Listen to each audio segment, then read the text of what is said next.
ये हमारे यहाँ शास्त्रों में पढ़ाए गए हैं। पिता के लिए ध्यान में रखना, सब बड़े गौर से सुनना। पिता के लिए जैसे उसकी बेटी रजधर्म को प्राप्त कर जाए, ऐसी पुत्री को शास्त्र कहता है कि पिता स्नान करते समय कभी न देखे, नहीं तो उसे दोष दृष्टि का पाप लगता है।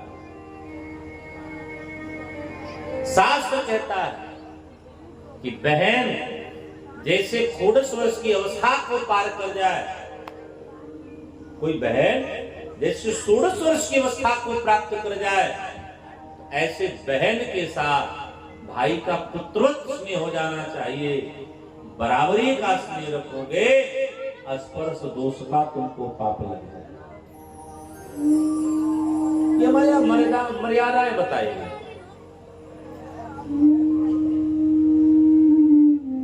हंस ने तुरंत ब्रह्मा जी को श्राप दिया। एक दिन ब्रह्मा जी ने क्या देखा कि सरस्वती मैया स्नान कर रही हैं, उनके केस गीले हैं, मैया धवल वस्त्र पहनी है। तो जैसे ब्रह्मा जी ने देखा, ब्रह्मा जी के मन में श्राप के कारण उनके मन में काम जग गया, और काम जगने मात्र से इनका तेजस्खलन हो गया। ब्रह्मा जी को बहुत ही प्रायश्चित हुई। स्वयं ब्रह्मा जी महाराज अपने इस प्रायश्चित करने के लिए चारण नामक ऋषि के घर पुत्र बनकर के जन्म लिए। बड़े ध्यान से सुनना। एक चारण नामक ऋषि हैं जो बड़े ही पवित्र ऋषि हैं, ब्रह्म चैतन्य ऋषि हैं। इन ऋषि के प्रथम पुत्र बनकर के जन्म लिए, लेकिन श्राप के कारण विवेक शून्य पैदा हुआ, कछु भी ज्ञान नहीं था, पागल की तरह रहा। अब कोई व्यक्ति पागल हो तो जैसा वस्त्र पहना उसके लिए वही सुंदर है। आप किसी पागल को देखना, कहीं मैला वस्त्र पहनता है, कहीं मिट्टी खाने लगता है, कहीं किसी का जूठा खाने लगता है। ब्रह्मा जी की यही दशा है। जब यहाँ बालक बनकर के पधारे हैं तो ब्रह्मा जी की यही दशा है। लेकिन एक कहावत है, हीरे के लाख टुकड़ा करो ना, उसकी कीमत बराबर साफ रहती है। जो जैसा होगा तेज तो दिखता ही है।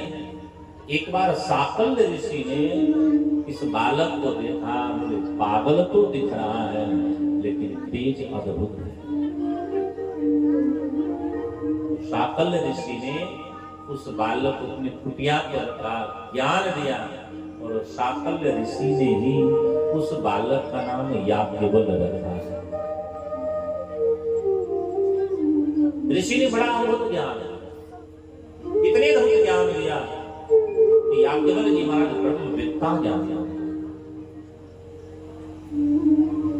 साकल्य ऋषि जिस देश में रहते थे, उस देश का एक राजा, उस नगर का एक राजा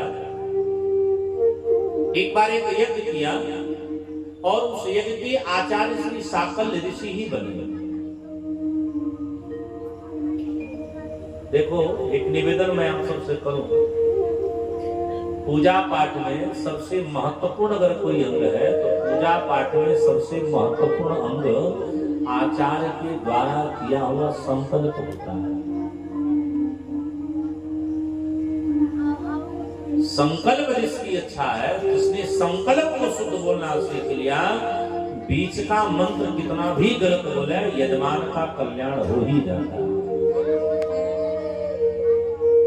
साकल्य ऋषि संकल्प करके चौसेक का नियम था कि शाम की जब आरती होती थी तो राजा नहीं होता, ब्राह्मण लोग ही आरती कर लेते, और उसमें से कोई एक ब्राह्मण प्रसाद लेकर के जाता था, राजा के कुटिया पर वो प्रसाद अर्पण कर देता था। एक दिन आए याज्ञवल्क्य जी महाराज जी की बारी आई राजा को प्रसाद ले जाने के लिए। तो राजा को जब प्रसाद देने के लिए गए तो राजा एक वेश्या के साथ प्रतिक्रिया को कर रहा था, रमण क्रिया में मस्त था। याज्ञवल्क्य जी ने दरवाजे को खटखटाया, कहा हम प्रसाद लेकर के आए हैं, यज्ञ मंडप से प्रसाद ले लो। राजा ने कहा कहीं बगल रख दो, हम जब फ्री होंगे तो प्रसाद पा लेंगे। याज्ञवल्क्य जी ने जब झांक करके देखा तो देखा वो राजा तो बड़ा कुकर्म कर रहा है। ऐसे कुकर्म पुरुष के लिए हम सब मंगलाचरण का पाठ कर रहे हैं। तो याज्ञवल्क्य जी महाराज और उसके हाथ में चावल की जो प्रसादी थे, जोठा जानते हो ना, बैल के जो कन्हवा पे रखा जाता है, लकड़ी का ही होता है। इसी प्रकार एक उसके आंगन में इसी प्रकार एक लकड़ी रखा था। तो याज्ञवल्क्य जी ने मंत्र पढ़ा, जो मंत्र राजा को आशीर्वाद देना था, वह मंत्र पढ़ करके उस लकड़ी पर अक्षत मार दी। वह सूखी लकड़ी हरी और भरी है। राजा जब आया और राजा ने जब ऐसा देखा तो राजा चिंतित है गया। राजा अपने भाग्य को कोसने लगा कि आज कोई ब्रह्म ज्ञानी आया था, आज इसके हाथ का अगर प्रसाद मेरे ऊपर पड़ जाता तो मैं अजर और अमर हो जाता। अब तो याज्ञवल्क्य जी चले गए। अब जितने ऋषिगण बालक आते थे तो राजा करता क्या था, बोले आधा प्रसाद सूखी लकड़ी पर डलवाता। लकड़ी हरा हुआ पर कोई ऐसा था ही नहीं। सब लोग बारी बारी जाते थे पर किसी से राजा संतुष्ट न हुआ। बारी आई जब याज्ञवल्क्य जी की जाने की, क्योंकि आखिरी यही पंडित बचे थे, राजा ने विशेष आग्रह किया। याज्ञवल्क्य जी ने साकल्य जी से कहा, गुरुजी मैं ऐसे राजा को कभी आशीर्वाद नहीं दे सकता। आशीर्वाद भी सबको नहीं देना चाहिए। जो आशीर्वाद का अनादर करे उसे आशीर्वाद मत दो, हाथ जोड़ के तुम भी किनारे हो जाओ। सबको आशीर्वाद देने की जरूरत नहीं। आजकल तो बौद्धिस्टों का जमाना आ रहा है। सब लोग जगह जगह ब्राह्मणों को गाली दे रहे हैं कि ब्राह्मण लोग कहते हैं सब लोग खुश रहिए, आगे बढ़िए, और पंडित जी लोग अपने आगे बढ़ जाते हैं। ऐसा ऐसा लोग के दिमाग में भरा जा रहा है। इसलिए आशीर्वाद सबको नहीं देना चाहिए। आशीर्वाद के जो योग्य हो आशीर्वाद उसे ही देना चाहिए। नहीं तो जैसे वो हाथ जोड़ता है तुम भी हाथ जोड़ लो, बस हो। साकल्य जी ने याज्ञवल्क्य जी से कहा आप जाओ राजा को आशीर्वाद दो। याज्ञवल्क्य जी ने कहा गुरुदेव क्षमा करिए, मैं उस राजा को आशीर्वाद नहीं दे सकता। साकल्य जी ने कहा क्यों? बोले वो निकृष्ट है। निकृष्ट को आशीर्वाद देना मतलब अपने पुण्य का क्षय करना। अब तो साकल्य जी ने कहा तू मेरा शिष्य है, और वो शिष्य कैसा जो गुरु की आज्ञा का अवहेलना कर। याज्ञवल्क्य जी ने कहा वो गुरु कैसा जो शिष्य की भाव को समझना था। साकल्य जी ने कहा फिर तुम जाना क्यों नहीं चाहते हो? याज्ञवल्क्य जी ने पूरी बात बता दी। अब तो साकल्य जी ने कहा तुझे जाना पड़ेगा क्योंकि वो मेरा यजमान है। अगर तुम नहीं जाओगे तो अपनी दी हुई विद्या को मैं तुमसे खींच लूंगा। याज्ञवल्क्य जी ने कहा ऐसे गुरु के चेला बनने से अच्छा है बिना गुरु का ही रहो।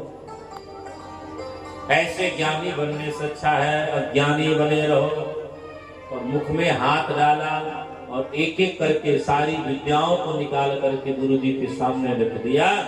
और याज्ञवल्क्य जी पुनः पागल की तरीके हो गए। भगवान शिव ने ज्ञान दिया है और याज्ञवल्क्य जी पुनः तपस्या करते हैं और ब्रह्म की ज्ञान को प्राप्त करके विवेकी बन गए।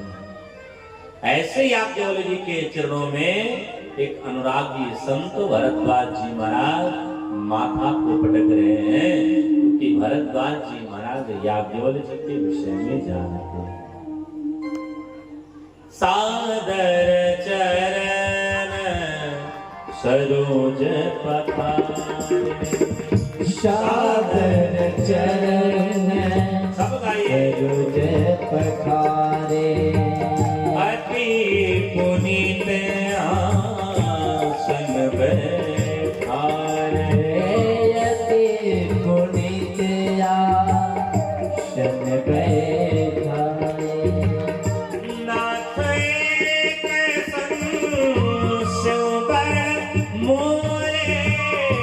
राकेश संशय कर मोरे करगत वेद तत्व सब तोरे करगत वेद तत्व सब तोरे कहत सुमोहिला गत भैला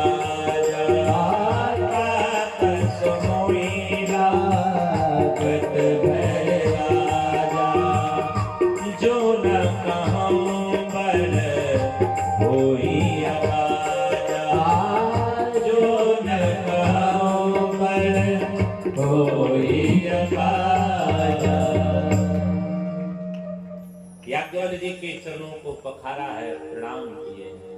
बोले महाराज एक संशय है लेकिन डर भी लग रहा है, और ऐसा नीति कहती है कि हो ही न विमल विवेक और पुरुषन किए दुरा। शास्त्र कहते हैं कि जीवन में कोई शंका हो तो गुरु से अवश्य प्रश्न कर लीजिए, नहीं तो फिर शंका का समाधान नहीं होगा। अब तो याज्ञवल्क्य जी समझ गए। याज्ञवल्क्य जी ने कहा कि हे भरद्वाज जी, आप तो परम अनुरागी संत हैं, और आपको कैसा संशय? उन्होंने कहा महाराज एक ही संशय है, जिस नाम के विषय में हम बड़ा सुनते हैं उसको हम जानना चाहते हैं। अच्छा देखो, शंका भी किया तो राम तत्व पे किया, और ऐसी शंका ज्ञान को उत्पन्न करती है। या दो लोगों ने शंका किया, एक की शंका का समाधान हुआ और एक की शंका करने के कारण पति से वियोग हुआ। एक ने शंका किया अज्ञानी बन करके, और एक ने शंका किया ज्ञानी बन करके। एक ने अपने अनुराग को रस में घोल करके शंका किया, इसलिए विवेकी ने ज्ञान प्रदान कर दिया, और एक ज्ञानवान विवेकवान के पास रह करके परम ज्ञानी बन करके शंका के, जिसके कारण पति से उसका बिछोह हो गया। मानस में दो लोगों ने राम नाम पे शंका की बालकांड में। पहले भरद्वाज जी इससे शंका कर रहे हैं याज्ञवल्क्य जी से, और दूसरी कौन है? भगवती सती मैया। किस पे शंका करनी है? राम जी के स्वरूप पे। याज्ञवल्क्य जी ने भरद्वाज जी से कहा आपका शंका क्या है? तब याज्ञवल्क्य जी से भरद्वाज जी ने कहा राम कवन प्रभु पूछूं तो ही, राम कवन प्रभु पूछूं तो ही, कहिए बुझाई दे पानी दे मोही, कहिए बुझाए के पानी दे मोही। आए कयाम अवधेश कुमारा, आए राम अवधेश कुमारा, दिन कर चरित विदित संसारा, दिन कर चरित विदित संसारा। नारी विरह दुख लहू अपारा, नारी विरह दुख लहू अपारा। भयं जो सुरन रावण मारा, भयो सुरन रावण मारा। राम कवन तुम पूछो तो ही, राम कवन प्रभु पूछो तो ही। आ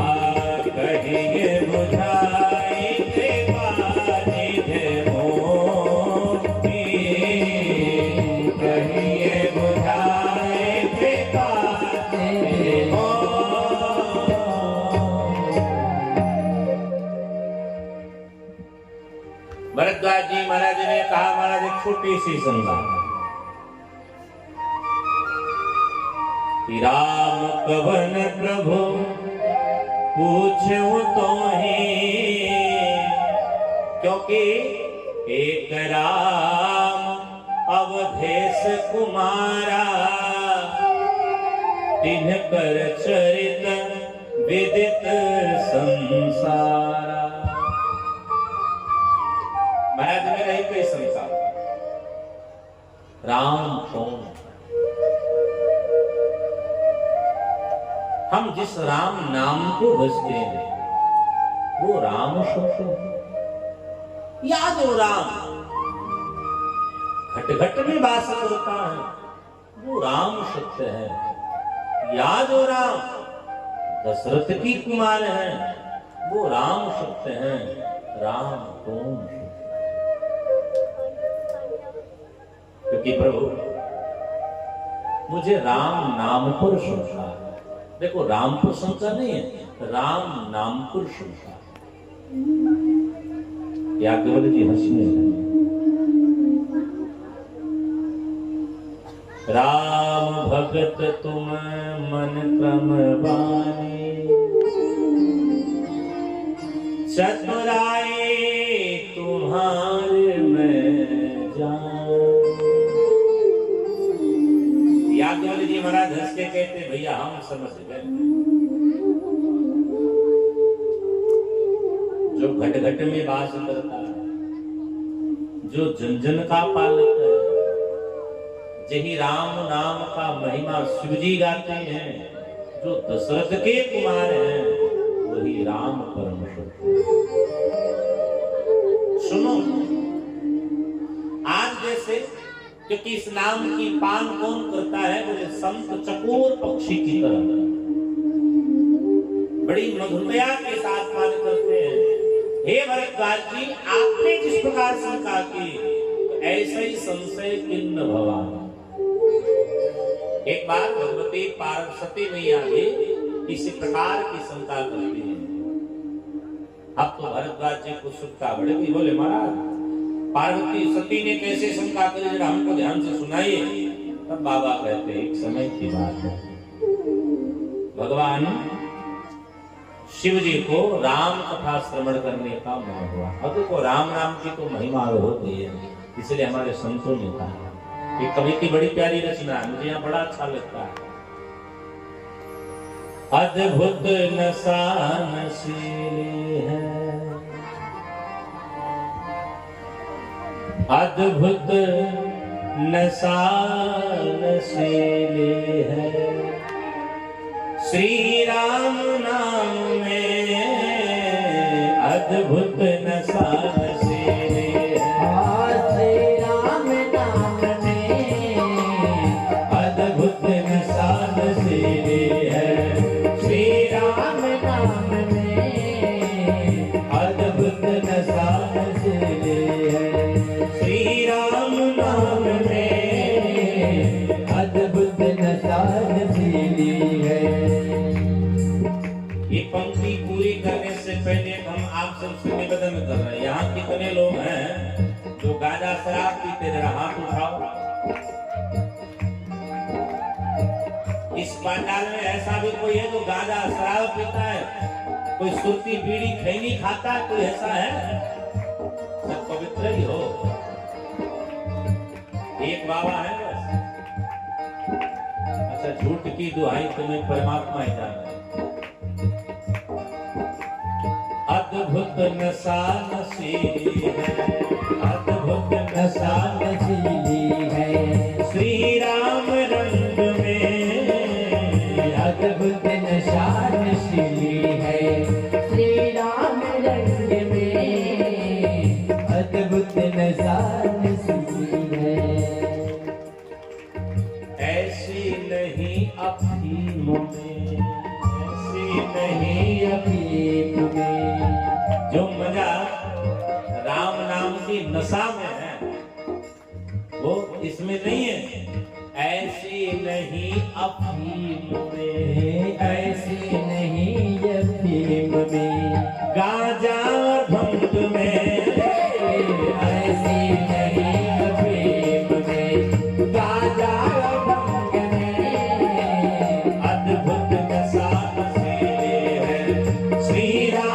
रंग में अद्भुत नशा नशीली है।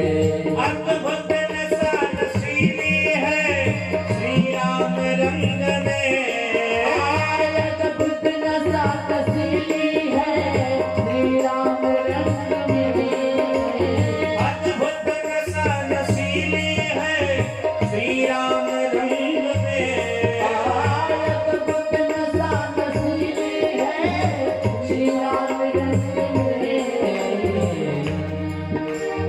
ऐसी नहीं अफीम में, ऐसी नहीं अफीम में, ऐसी नहीं अफीम में, ऐसी नहीं अफीम में, गांजा और भंग में। ऐसी नहीं अफीम में, गांजा और भंग में। अद्भुत नशा नशीली है श्री राम रंग में। अद्भुत नशा नशीली है।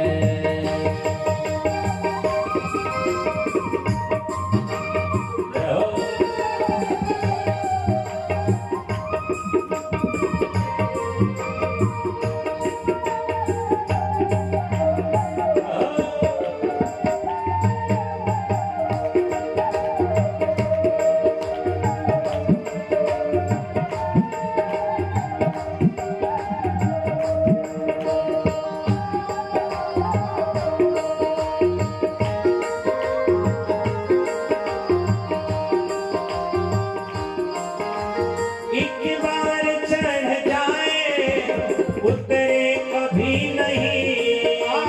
एक बार चढ़ जाए उतरे कभी नहीं। एक बार चढ़ जाए उतरे कभी नहीं। एक बार चढ़ जाए उतरे कभी नहीं। जाम पीने से क्या फायदा। ये तो धन हो नीतीश जी का जो बिहार में शराबबंदी कर दी। जाम पीने से क्या फायदा। शाम पी लो तो सुबह उतर जाती है। जाम पीने से क्या फायदा। शाम पी लो तो सुबह उतर जाती है। एक बार हरि नाम की जाम पी करके देखो, ये सारी उम्र नशे में गुजर जाती है। एक बार